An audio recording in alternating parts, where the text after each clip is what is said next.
And this is what drives me crazy about the personal development industry. The first step is to understand that fear is always going to come. Mm-hmm. The little voice is always going to be there. You're always going to get anxious. You're always going to get nervous. It's always going to come. I don't believe in procrastination.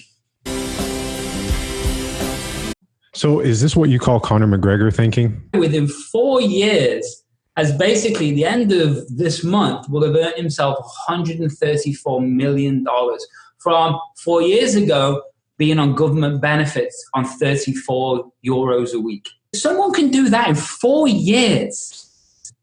What the heck have we been doing for the past 4 years? Ryan Muncie is probably the smartest guy I know. Trust me, Muncie is the nutrition guy. Ryan Muncie's out there trying to make the world better for all of us. The Optimal Performance Podcast is bold, edgy, creative, entertaining, and epic. Ryan Muncie is my go-to guy. Ryan Muncie he's the first guy I call. He's making people's lives better. Ryan Muncie's an innovator. All right, welcome to the Optimal Performance Podcast, guys. This week, we have a really, really fun show for you. We're talking to Andy Murphy. Andy is the world's #1 high-pressure performance coach, the world's leading mindset mental performance coach for 7- and 8-figure entrepreneurs. The thing I love most about Andy is that he is a master at actionable strategies and reverse engineering what the leaders of today are doing. So that's right in line with everything that we do here on the OPP, what you guys are accustomed to. You are so used to and you expect the actionable, implementable tips and things like that. So rest assured, as we talk about designing your lifestyle and working on mindset, that Andy's going to deliver plenty of actionable information for us today. Before we get started, a couple of housekeeping notes. As always, go to naturalstacks.com. You'll be able to see the blog post with the video version for this, and you'll be able to get the links and resources to everything that we're talking about. Andy's got a new course out. We will have a link to that where you can save 20%. We'll talk about that on the show in just a few minutes. So keep an eye out for that. Remember, you can go to naturalstacks.com, find the blog post, and that's where the links will be. Second, go to iTunes, leave us a 5-star review. Let us know how much you love the show. The reviews are pouring in. You guys are doing so great with that. We thank you for that. Those really do help. And when we read your review on the air, we will hook you up with free Natural Stacks products.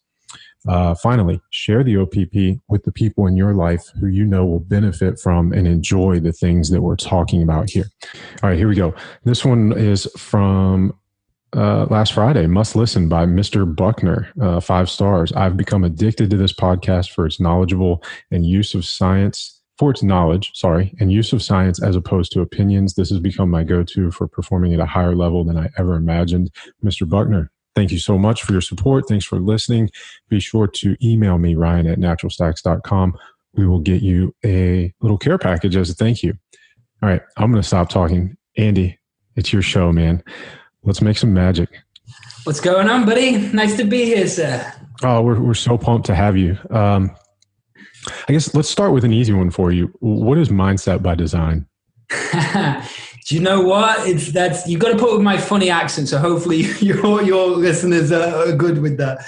Mindset by design, that's an interesting one. You know, it comes from really my life and going on such a big roller coaster, being able to travel all over the world over the last 15 years, had big highs, big lows, some highs again, and really the thing that got me out of that is a beautiful quote that I always loved by one of my favorite people in the world, Bruce Lee.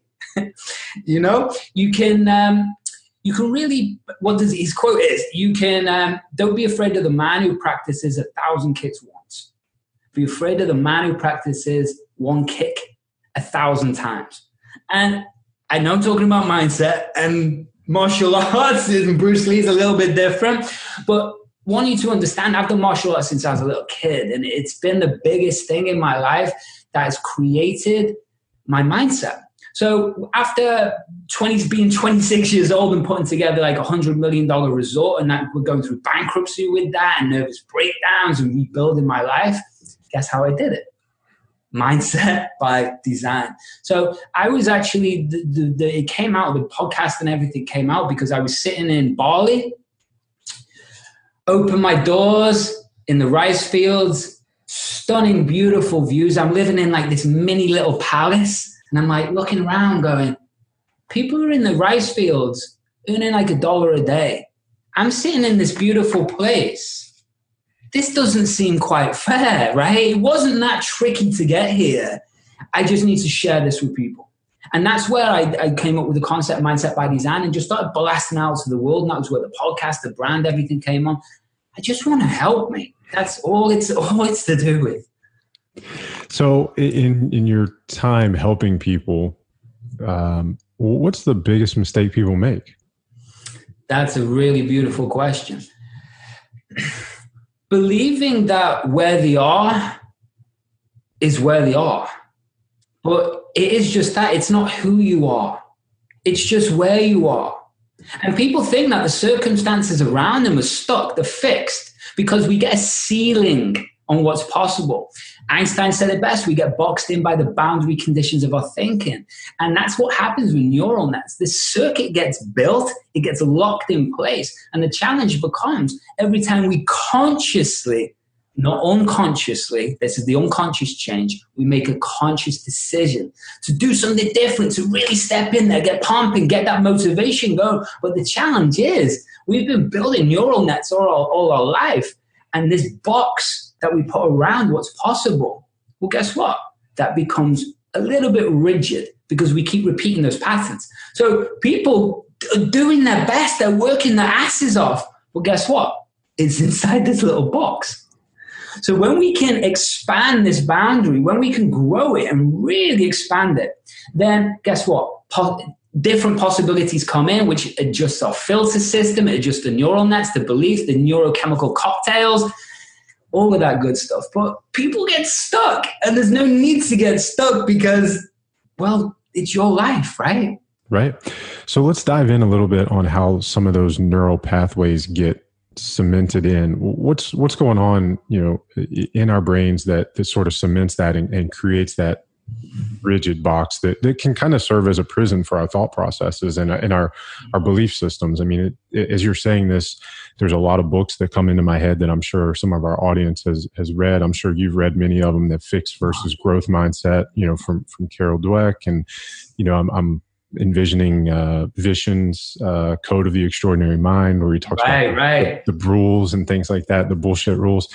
So how do we, before we talk about how we expand that box, what's happening that's actually creating it and locking us in there? Yeah, that's a beautiful question, Ryan. And it really is, because it's something that everyone needs to understand.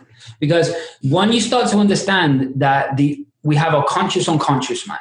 The conscious bit of the mind is that bit of the mind that me and you are talking in right now. It's also got the prefrontal cortex, which we make decisions in. Sure, but there's the software in the background of our mind that is on autopilot. I define it like the software that plays in the background of your head. It's like the software that plays in the background of a computer. The hell does that mean? Well, it means it runs automatically, gets outdated, and makes you perform a certain way. It's like the operating system. Plain and simple, right. That is the operating system. Right. What happens is, with this operating system, is there's starting points for each one of these bits of software. Right? There's a starting point, and that starting point starts with a decision. It starts with a perspective. Now, when we start to understand that two different scenarios, the same scenario can happen to two different people, and we make two different decisions about it, well, that affects then our beliefs, our attitudes, our self-worth, our value, how we talk to ourselves, everything. So if you've started to, we actually start to form neural nets or our nervous system, which is another way to talk about the unconscious mind. It's also called the body mind, a bit of your mind that blinks you, breathes you, affects your lymph system, your heart rate, your adrenal glands, affects all that stuff. And it's all on autopilot. So we start forming this nervous system when we're in the womb. So understand, we're also making decisions, even in the womb. So outside of it's a scary place because your parents are arguing or whatever. You're already forming these neural nets and these decisions. But what's being activated is that amygdala, that primal part of our brain that's obviously everyone knows about, the fight, flight, or freeze response, right? So what happens is in the 0 to 7 stage of our life, that's the blueprint that's going to form for the rest of our life. That's the imprint stage. So the challenge becomes, if we've already stepped into fear mechanism because the outside world is already scary, then the amygdala has already been engaged, which means when we come out of the womb and start looking at the world, we already have a certain model. We already have a certain view of the world. Doesn't mean it's right, but we're already activating from fear.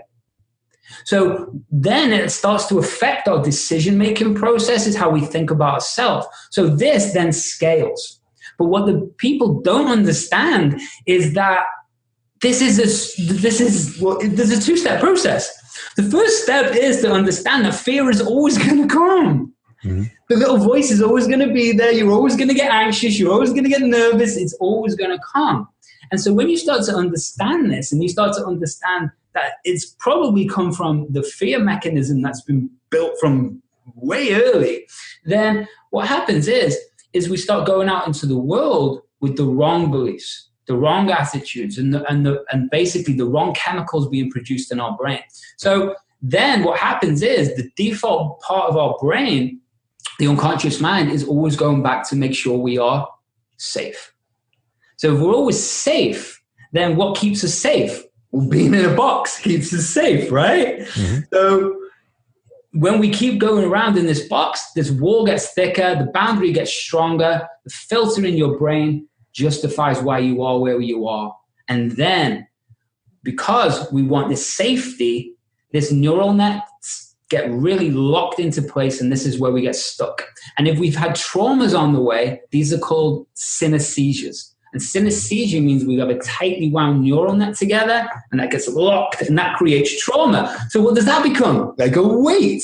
So as we're moving forwards past this boundary, but this weight keeps pulling us back, right? So with NLP and all this other good stuff, this is how we delete these patterns, we redesign them, we retrain them. But what we're really doing is retraining the nervous system to respond a different way, you know? But obviously, Ryan, I can rant on, buddy, so I'll shut up for a bit. Yeah, well, you mentioned something that almost nobody talks about as that third option. You know, we have fight or flight, but then there's a different potential response, and that is freeze. Yes. I think, you know, that's actually a more primitive response than fight or flight. You know, it was immobilize, play dead, and that was before we even evolved the sympathetic response for fight or flight. Right. You know, we've heard that it's a big premise in polyvagal theory. So I guess my question to you is sort of elaborate on that, because I think that's something that our listeners may not have heard much of in the past or from other people. And I don't necessarily think that in the way we see that in today's world is not somebody literally standing immobilized on the street, but in their life, they're immobilized. They're not taking action on something that, you know, they want to. They know they have this, there's this thing that's inside of all of us, and they want, I don't know, maybe they want to quit their job and do something else, or maybe they want to on the side do whatever. So talk about how that kind of manifests itself in most people's lives now, and then, you know, some action items to sort of start to break that pattern. Yeah, easy. So first of all, when we talk about the freeze response, and it is something, it starts to become more popular now. I've been teaching this for years, and I'm sure you've been teaching it for even longer. But the thing is, if you look at those three responses from the amygdala, which is flight, freeze, and fight, what happens with entrepreneurs, as you say, they're not standing still, but in a way they are, right? Because what happens is when someone becomes so obsessed with an external goal, one specific goal, what happens is our brain starts to focus on. But the challenge becomes, everyone talks about that, set your goals, focus on the goals, do that. Well, to me, that's cool. But if you're coming from, again, the wrong emotion, the wrong connector, the wrong driver, I call it, which is fear, all you're doing is thinking about the future and creating messy wiring towards the future. So is the future pulling you towards it? Well, no, because it's big, it's scary, it's daunting. You don't know how you're going to get there. So you don't want to get there, right? So what happens is that's when, again, the amygdala kicks in, but that's when we go flighting. We have distractions, the shiny object syndrome, right? I was getting ready to say shiny object syndrome. Yeah, man. But we've all done it. That's where everyone's clicking Facebook ads. Everyone's going running round. That's the key word, running around. Yeah, it's confusing, like being busy for being productive, movement for progress. Yes. And that's where a lot of people can get in trouble because they think that they're doing something, but they're really not. They're bouncing around again in this little box. Mm-hmm. So then what happens is they make probably a conscious decision or something happens. And then from there, they go, come on, let's do this. They get all pumped up, set their goals, and move forward. Start to go on every webinar, start to go read every course, start to do every program. The challenge becomes is then it's too much information. Mm-hmm. So then you hit the analysis paralysis, and it's too much. It's overload, right? So what do you do if something's too much?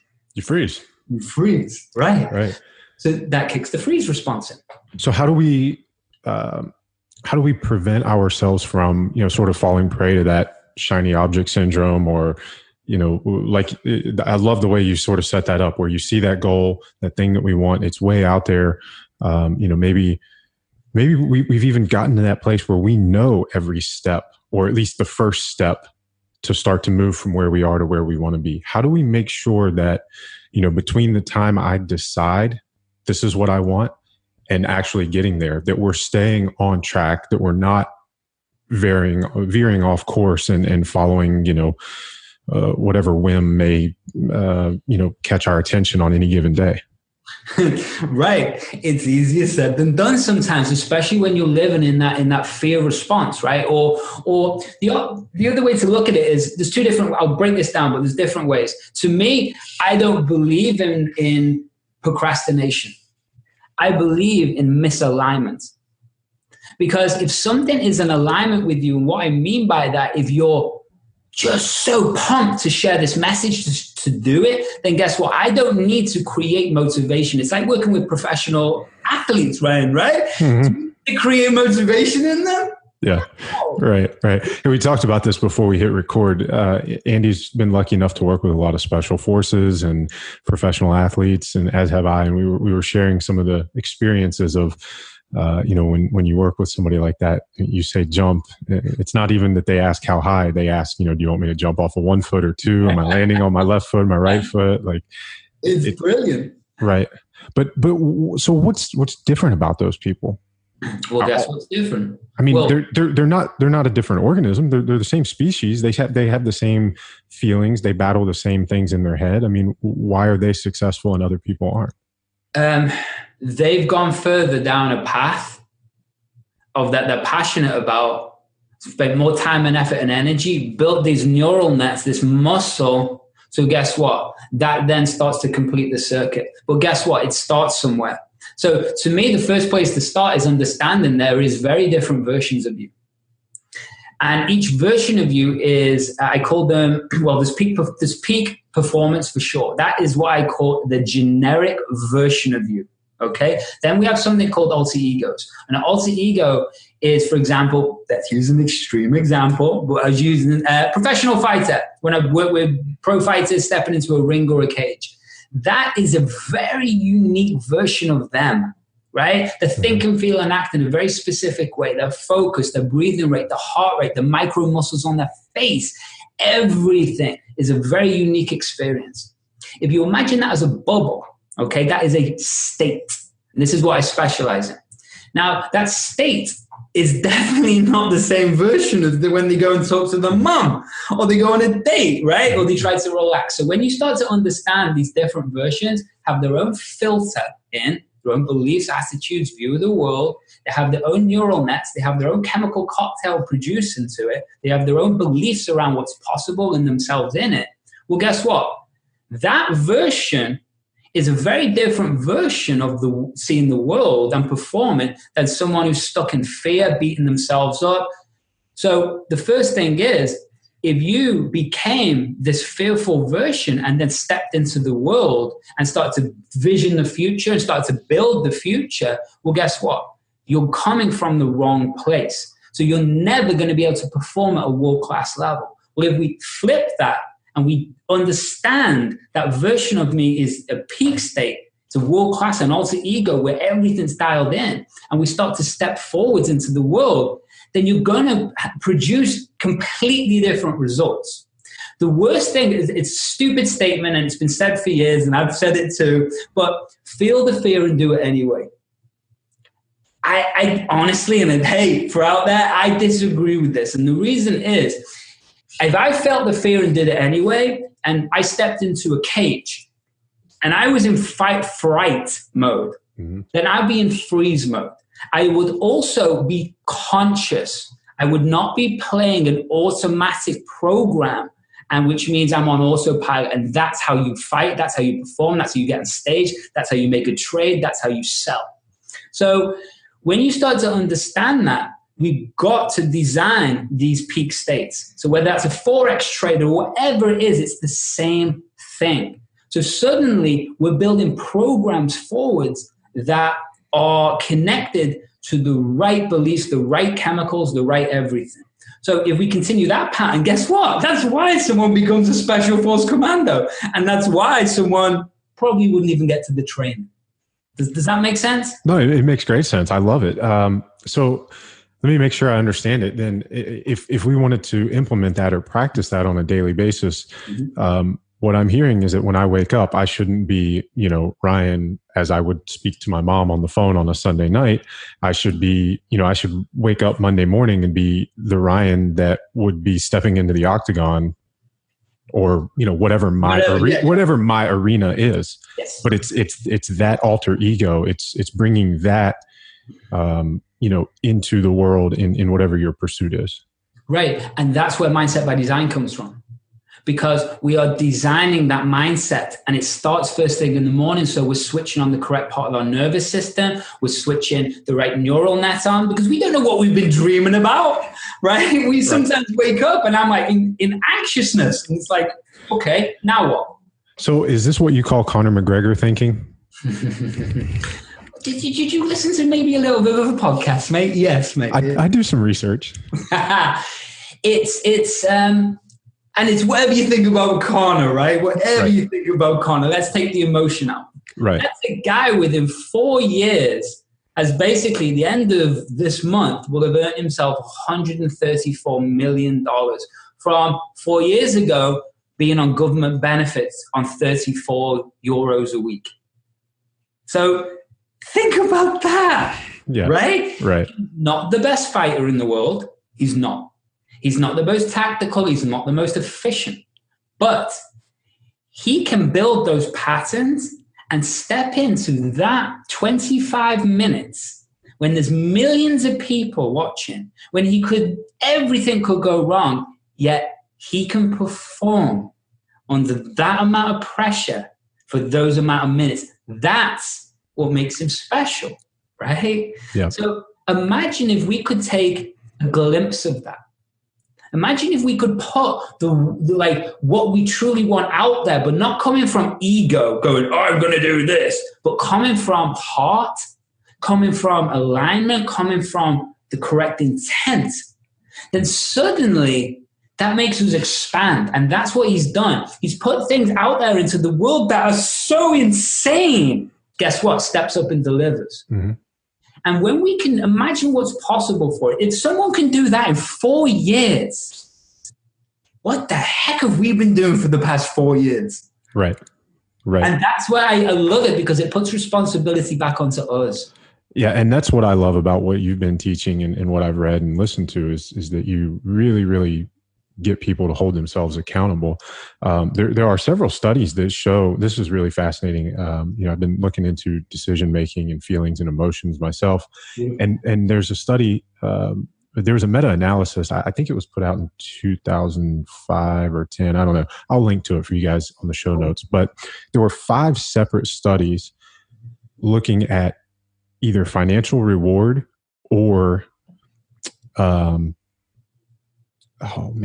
I'm drawing a blank on this one. It was what was it? It was financial reward or just overwhelming the decision maker with data-based facts in regards to that particular domain. That neither of those two actually moved people from a feeling-based decision to a ration-based decision. However, knowing that they had to be accountable for their decisions did. So it supports that evidence that, we want to be held in high esteem or high regard by our tribe. If you know that your actions will be judged by your peers, you will make a more data-based decision, even than you would if you were, given financial reward or, pure facts to help make that decision. So I think that's fascinating. All right. So 2 questions then on some of what we've talked about here.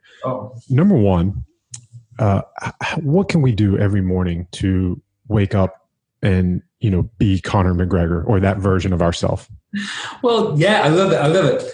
First thing we got to do is before you even wake up, before you even start this game, you got to design where you're going. You got to design that version of you. And I mean that just like people do with internet marketing, they profile, right? They create an avatar. Well, guess what? You do that with yourself. It's something that the Godfather Tony Robbins talks about, right? He said, maybe you're going to say that, but he says, he gives it, I built this Tony Robbins. I built this monster. I built this character.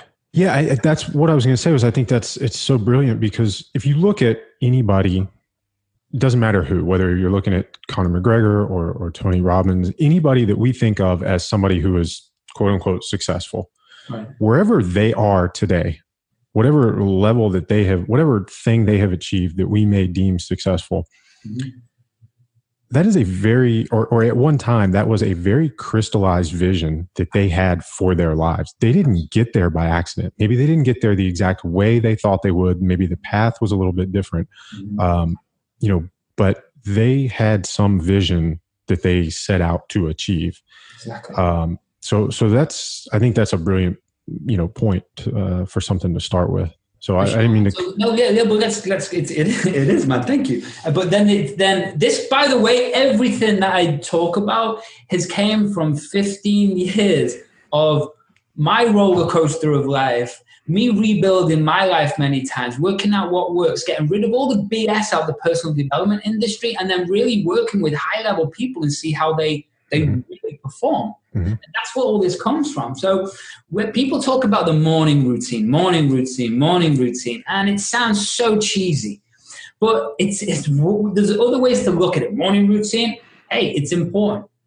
I look at it like switching on, right? Because to me, you switched off. You switched off for the night, right? So you allow whatever neural nets to play. But now, does it mean you got to do it as soon as you wake up? No, because you might just want to relax. And then it's like, now it's time to switch on. So switching on to me means we have to interrupt. We have to interrupt that pattern, right? Because anything can be playing. We don't know. And then, so when we interrupt the pattern, and what does that mean?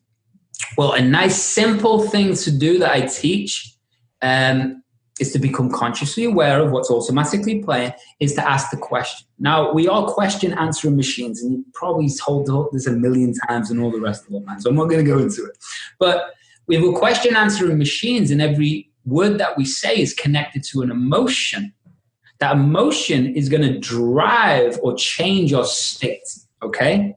So if we interrupt this pattern in the morning by asking the question, what thought or what feeling is going on right now?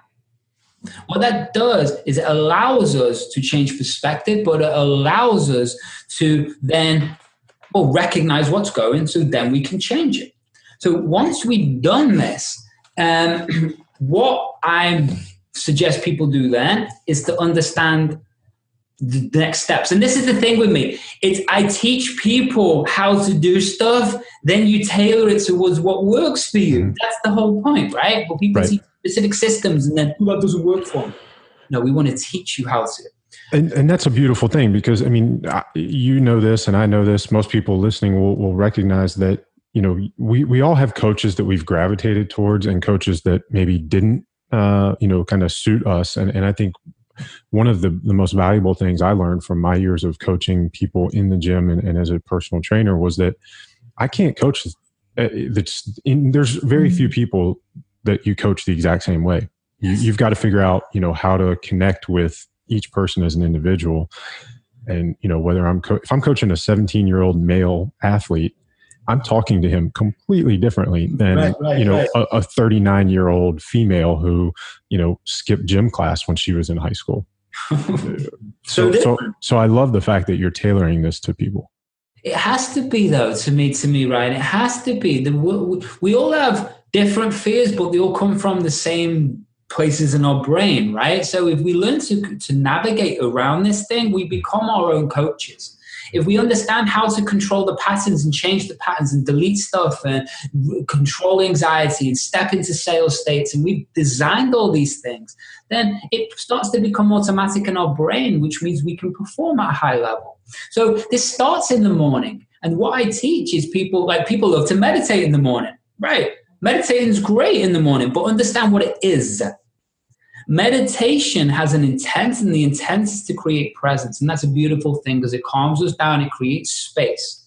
But that's the intent, okay? What it doesn't do is then build neural nets forwards, right? So you can be in a calm, beautiful place, and that means you go out into the world being a calm, beautiful place, but you're not navigating, you're not directing where you're going or how you want to perform. So what happens is I teach people, absolutely go meditation if that's your thing, but understand it is brainwave frequencies, and you're connecting, you're actually just using trance. So when you start to understand that all trance is brainwave frequencies, you can use binaural beats, you can use breathing, you can use whatever. That's just step one. Right, we're in a good place? Beautiful. Now we use that trance or that brainwave, means we've got access to the unconscious mind, the software. Yeah, essentially all you're doing with that step in the morning routine is erasing or creating a blank slate. And if you don't build something on top of it or draw in what you want, you're missing out on a huge portion or huge step for that day or your life. To me, now I'm not saying I'm a guru because there isn't such a thing, right? But to me, yes, we've got to navigate this stuff. So this calms us down, and it's important because it switches on the correct part of our nervous system, the sympathetic nervous system. It keeps us calm. So then what happens is we need to direct it. So what I do then is teach someone a simple thing. And I've got an MP3 that's bouncing around somewhere that does a morning routine for people. I'm sure I'll pass it around it somewhere. So what from then is we start to direct where these neural nets are going. Now understand that neural nets, they work like a muscle, and all they want to do is complete. That's all they want to do. They don't give a damn what it's completing to. They just want to complete. So if we start to visualize, imagine, pretend, whatever you want to call it, same result, the outcome. And now this is what people make the mistake about, because it's another default setting of the unconscious mind. It just wants to know outcomes. How we get there, that's called life, right? So if we visualize coming home at the end of that day and something amazing has happened, then where's our focus, right? And if we only can focus on a very small amount of things, then where have we just pointed our focus? Something amazing to happen that day. So that then it starts to create a neural net, a circuit. Why? Because we're already in trance.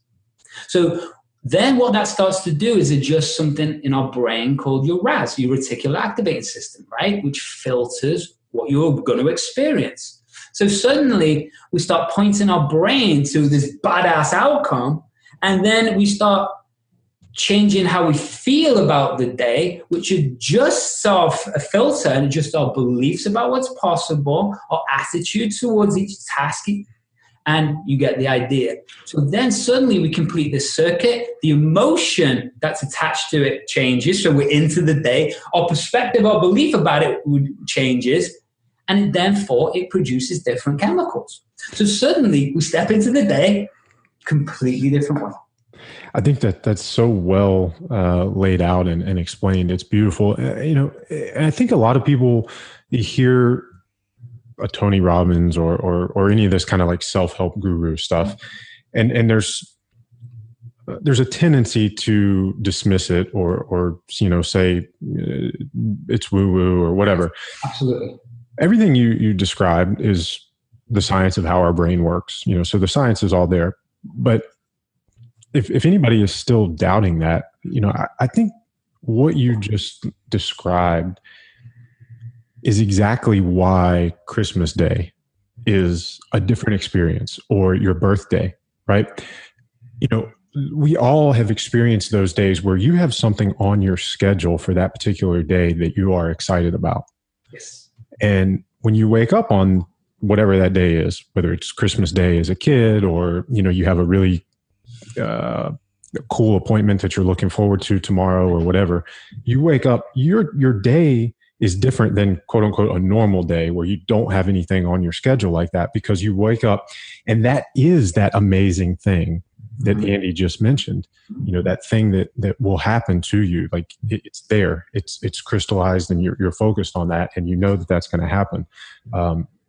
And I only bring that up because I think I'm not lying when I say this is something that has fascinated me, and I've put a lot of thought into this, and I'm trying to figure out, why do we have good days? Why do we have bad days? What causes it? What are some things like, biohacks or hacks that you can do? And, that's definitely one that I have found that has helped me over the years, is to just try to put something on the calendar every day that you look forward to. Right. And if you don't, maybe it could be as simple as a workout or going to float or, time with your significant other or something. And I love what you just said there. So that is the morning switching on or rewiring. Yeah, the rewire, whatever you want to call it. What's interesting about what you just said there is there's two things that I picked up on. One, what you're doing is by creating a something that is exciting, what you're doing is building in something I build in for clients, which is a reward mechanism. Because what happens is if we don't have a reward mechanism, and entrepreneurs, we get a dopamine addiction. And that dopamine addiction means that we're just constantly driving forwards without that reward. So this becomes, I build this in for daily task, hour task. I also build this in for months with clients and all the rest of it. And we install this in the head, so they're pumped towards it, right? But that makes a big difference. The other thing that you mentioned was the way I looked at it was creating novelty.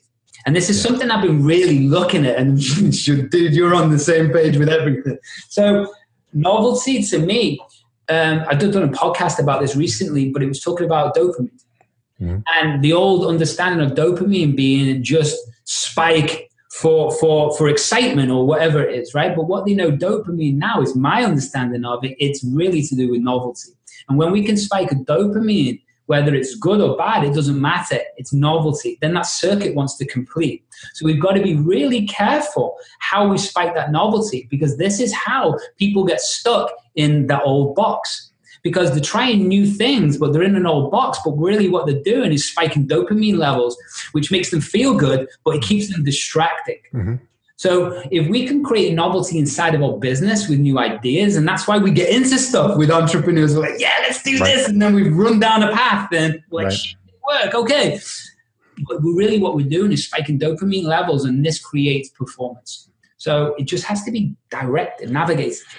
Yeah. So, and that's actually, I wanted to circle back and come back to that question that we asked a while ago about, how do we avoid shiny object syndrome? How do we stay on track? And you kind of just brought that up again. How do we make sure that novelty seeking is in line with where we ultimately want to go? I mentioned before we hit record, Tony Jeffries, and he was a guest on a previous episode of the OPP. So if you guys haven't heard that one, go back and listen to Tony.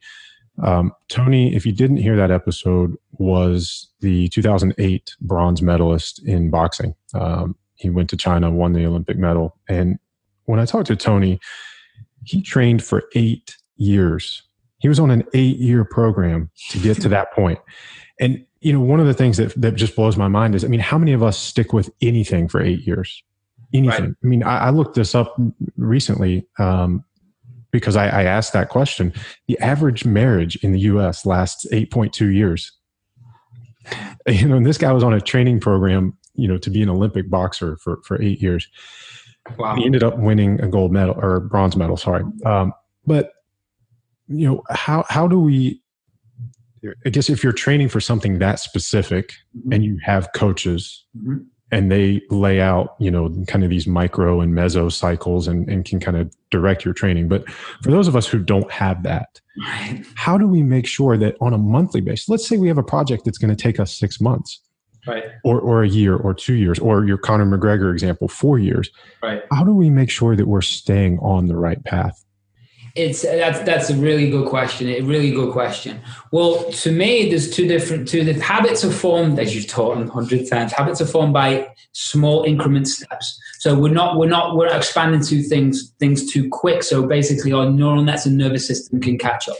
So when we start to understand that, then we can create movement. Now, that's all good with daily tasks, but to keep that vision of something in the future and keep that momentum, well, that takes practice, right? So what I do with everything is stops the shiny object syndrome is I split things into 4 different categories. And these 4 different categories mean that as an entrepreneur and like yourself, you must get presented with opportunities all day long. There's always someone contacting you. There's always something new.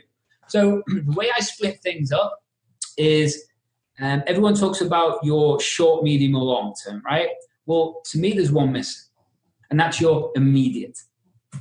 So we only have so much time, effort, and energy, and we imagine it's on a pie chart. Then you've got to start looking at where are you spending this energy, okay? So if we can start to understand that, and then understand that, we only have so much time, effort, and energy, so we've got to make sure that where we're directing it. So to me as an entrepreneur, the way people make mistakes, and I'll just use this entrepreneurs as an example, is that we get focused on the short or the medium, because that's the one with all the big rewards and the excitement, the dopamine, right? So that's cool. But if we don't take care of our immediate cash flow or immediate focus, then this gets destroyed. So to me, always take care of this. Then what happens is we have to start really looking at things from a different perspective. So to me, we look at through our eyes, but we can also look at through someone else's eyes, okay? And we can also imagine the future certain ways. So what I do with everyone is to make sure they're in alignment, because that's what's going to keep this driving forwards, is, what's playing? What's the fear? Sure, but then are you in the right state? Sure, okay, all that's took off. So now let's forwards the movie. So let's forwards it 3 months. Is this still in alignment with you? How's that feel? What are the tangible steps, right? Let's forwards this in your mind a year out. How's that life now? What's going on now, right? So when we can start forwards in these neural nets, we're building this picture forwards. So when we can start doing that, we're also expanding this boundary. So as we're painting this picture forward, we're coming from the right place, then suddenly this 8-year goal isn't 8 years. It's just, I'm taking care of this, I'm taking care of this. Is it still in alignment with me? Does it still feel good? Am I being pulled towards it? Like with yourself, with you, Ryan, you're so in alignment with what you're doing. You absolutely love it. Well, if you think about the future, let's not think about 8 years, but let's think about 1 year, right? Right. It feels like you want to go and do it. Yeah. You pulled into it, right? But if that goal in 12 months was going to work in a factory, I'd be dragging my feet. Right. You don't want to do it. Right. So when we can, that's the alignment. So when we can start building these patterns forwards, it takes away the old statement. And the old statement is any road will get you there if you don't know where you're going. Mm-hmm. So if we know where we're going, then we're going to be pulled there. For a start, he's visioning not the 8-year journey. He's visioning holding that medal. Mm-hmm. That's his drive, right? And he's envisioning that medal not with fear. He's envisioning that medal with confidence. Mm-hmm. So if you're so confident about something, you want something so much, 8 years is going to fly by. Yeah. Does that make sense? No, it's great. That's great. So you mentioned earlier getting outside the box and sort of creating new neural networks. And something else that we also talked about was the need to feel safe, and that's a vagal tone thing that impacts our parasympathetic sympathetic balance. We know how important it is to generate momentum, get quick and early results in order to stay on track with any new undertaking or pursuit.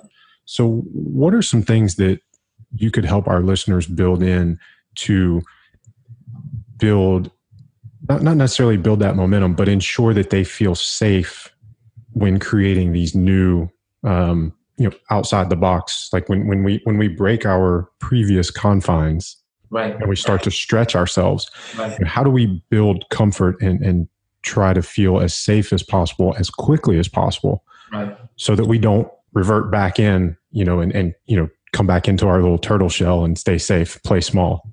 It's a beautiful question, Ryan. A couple of things that come up straight to me. First one is your immediate network. Plain and simple, because then we're going to talk about something, mirror neurons, right? And plain and simple. Mirror neurons, I'm sure you spoke about all this too, sir. No, go ahead though. I want to, you're so good at like putting all this in a package. Hey, I'm not as clever as it seems, so I have to break things simple, mate. So mirror neurons to me have been basically a part of our brain that has been developed before nonverbal communication. So if we go back to tribal sides and how people basically passed on skills, whether it's hunting, whether it's fire, whether it's communication somehow, then we do this by immersion. So when someone's showing a hunting skill, by observing everything about them, then the brain is going to then start to understand how to replicate it. Mm-hmm. This is where mirror neurons come into place. So to me, the fastest way to create change is to surround yourself by people and things that you want to be like. Okay, you said it all before. Mm-hmm. My examples of this is, and I've said it for years, but my example is, if you've never drank a day in your life and you go and hang around with people who drink, you're going to start drinking. Mm-hmm. Mm-hmm. If you've never trained a day in your life and you go around and start hanging around with athletes, you're going to start training. Go and hang around with billionaires, you might not become a billionaire, but you're going to be well on your way. But why?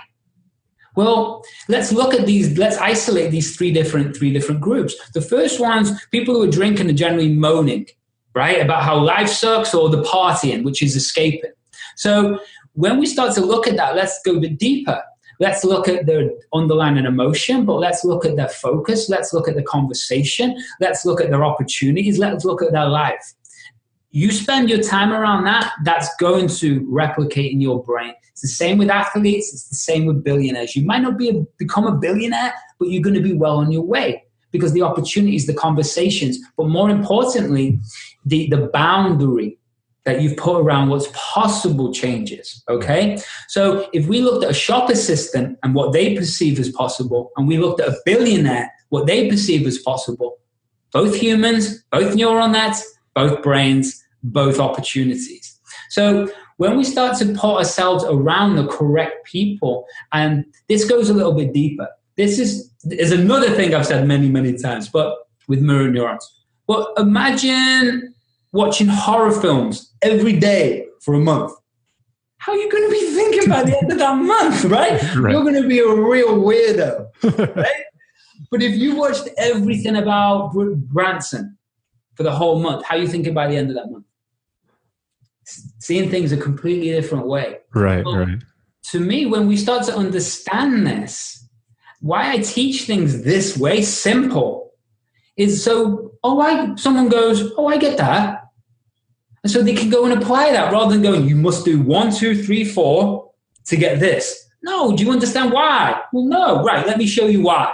Yep. So then you can make a different decision. So to me, what happens is then we activate something, which I'm sure you spoke about too, right? But the law of 33%.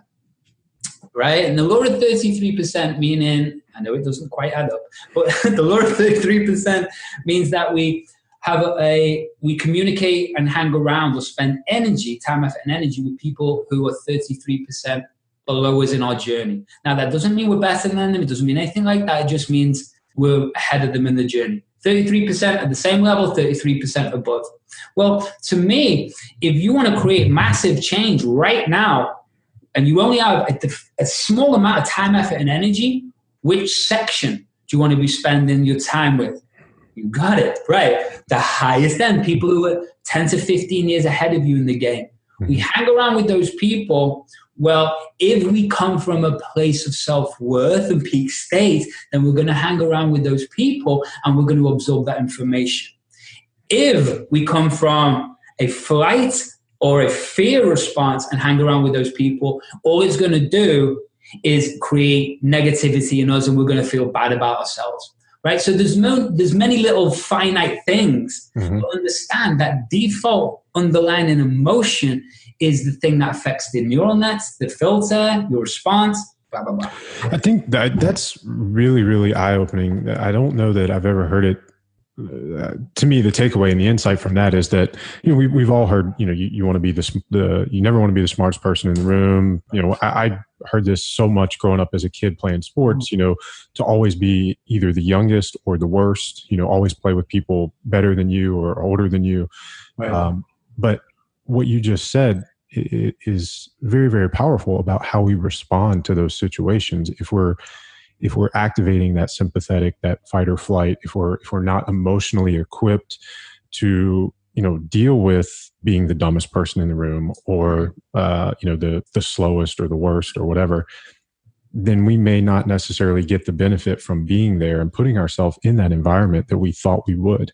Absolutely. And that's, and this is what drives me crazy about the personal development industry.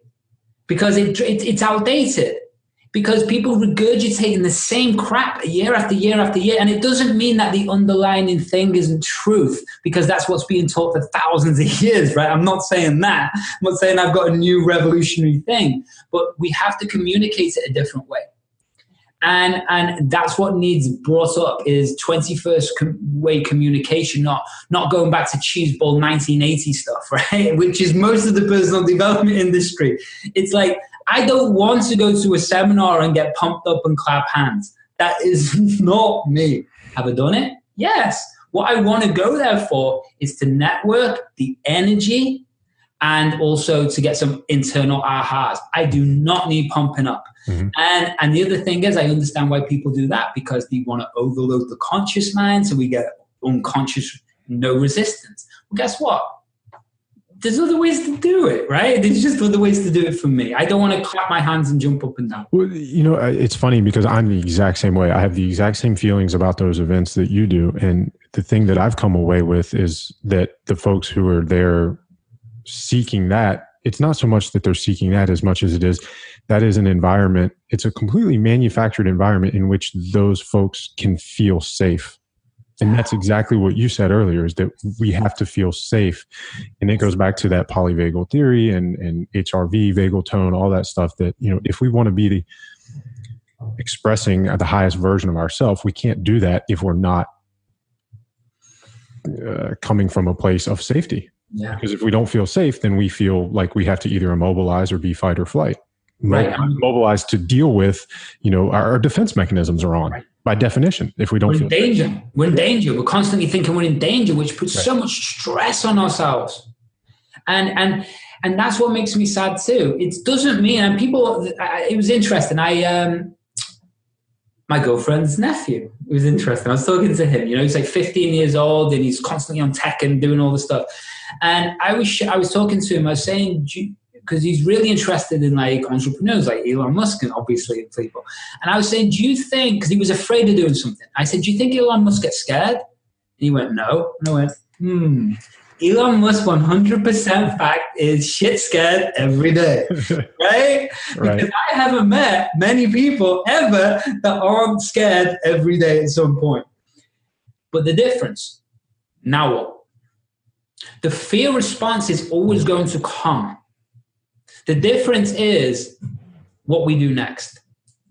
And that's why I go back to that statement I didn't finish before, feel the fear and do it anyway. Mm-hmm. Well, I don't want to feel the fear and do it anyway. I want to feel the fear, recognize it, change that fear to the right state, the right emotion, the right feeling, pumped up, excited. Guess what I'm going to go and do then? Perform.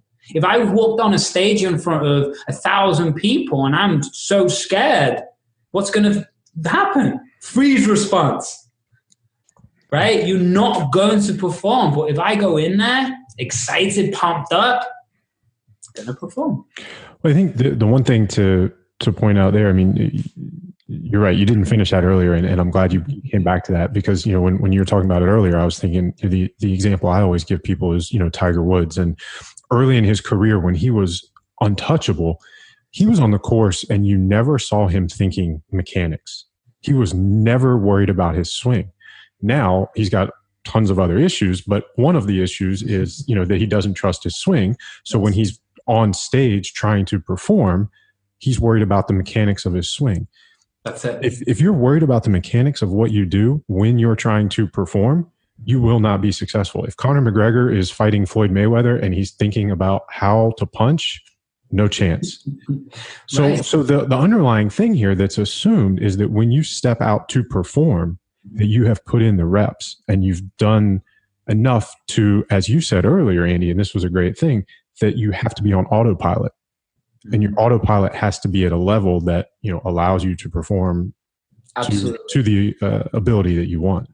Yeah, and it was funny because it's like I jump in and out of speak and I do all the different stuff, and now I'm getting more into it again because I like it. But it was funny, I hadn't spoken in front of a crowd maybe in like 4 years, and then one of my clients, who's obviously massively influential, she goes to me, "Well, why don't you come and speak at our event?" And I said, "All right." And she gives it's going to be about 600 people, and you've got about 5 or 6 hours. And I hadn't spoke in years. Guess what I did? I went, all right, just train my brain. So I went on there. There was zero difference to me talking to you, talking to one-on-one person, or me talking to 600 plus people. There was no difference to me. I could have sat down on stage and had to lie down and still kept talking. That relaxed. But guess what? Didn't just happen. I moved it back, pulled out all the times in my life, started to look at breathing rates, belief systems, how I perform, seeing it through my own eyes, and start to design this version of me. Guess what I did then? Start to build it in, build it in, build it in, build it in. So by the time I got on stage, my nervous system was completely relaxed. And I was not thinking about what I was saying. I was communicating with the audience. That's a big difference. But guess what? That's the same. This is the mistake. People think as an entrepreneur, we can just sit down and go, there's the computer, let's go. Well, no. When you start to understand about states, you also understand it's about brainwave frequency.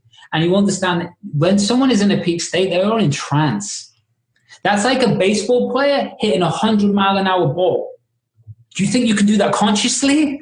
No. They're in trance. They're in hypnosis. They're in a different brainwave frequency, which means they can control time perception. This is Conor McGregor. And this is why a fighter can take so much pain, because they're in an altered state of reality. When I used to fight, it's the same thing. You get smashed, put on the floor. My instincts stand back up and fight. It's like, well, that doesn't work like that for a normal person. Right. Well, it's the same with everything, right? We have to be that way. I love it. Andy, this has been an amazing podcast. We're about out of time. We're going to wrap this up. Last two questions. Number one, where can our listeners get more of you? You can go Google Mindset by Design, which is the podcast. That's on all the different platforms now. You can certainly type that in.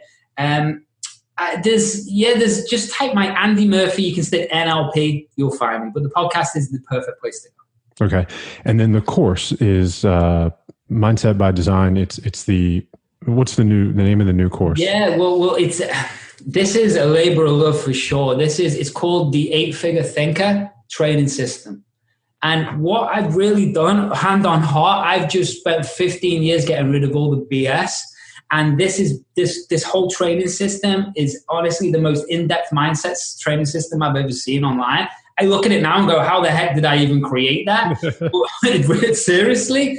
But it's built around NLP, neuroscience, gamification, and it's basically taking people through. It's retraining their brain over 8 in-depth levels, not weeks, in-depth levels. And by the end of that I guarantee that you're seeing the whole business, your world, the life, the performance, a completely different way, and that's on autopilot. And for you guys listening, Andy gave me a sneak peek of it before we recorded this. So I can tell you from the inside that it is an amazing program. The amount of information in there is mind-boggling, and it's presented very much the way, the information was presented here in this episode. So, Andy has a very special way of breaking things down, making it easy to understand those sort of aha moments of like, oh, this is why, these are the connections, these are the steps. I've twisted Andy's arm, and he's going to hook us up with a 20% off discount. It'll be OPP. If there's a code, we'll have a link for you guys on the blog post for this. So go to naturalstacks.com, and I'll have a link for you guys to check out Andy's course. Andy, last question. Yes, sir. Your top 3 tips to live optimal. Hey, that's a great question. First one is definitely implement your routines and get this dialed in. Start to recognize who you are, what parts of the day. Number 1. 2, so coming back to your world, mate, make sure that your nutrition is on point, because brain function is connected to every single thing about your nutrition. And if that's not on point, you will not perform. And thirdly, be kind on yourself. Just be kind on yourself, man. We're all going to pass. This life is all going to end. This computer game is going to end. And sometimes as an entrepreneur, we can be so harsh on ourselves. We're all doing our best, and we're not building Apple, and we're not building Tesla. So we've got to get over ourselves. I love it. Andy, this has been awesome. Thank you so much for hanging out with us today. My pleasure. For you guys listening, naturalstacks.com, you'll be able to see the blog post, the links, the link to 8-Figure Thinker.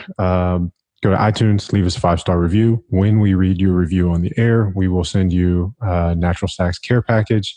And of course, share the OPP, this episode and the podcast in general, with the people in your life who you know will benefit from and enjoy the things that we're talking about. Thank you guys for listening today. Andy, thanks a lot, man. Thank you, buddy.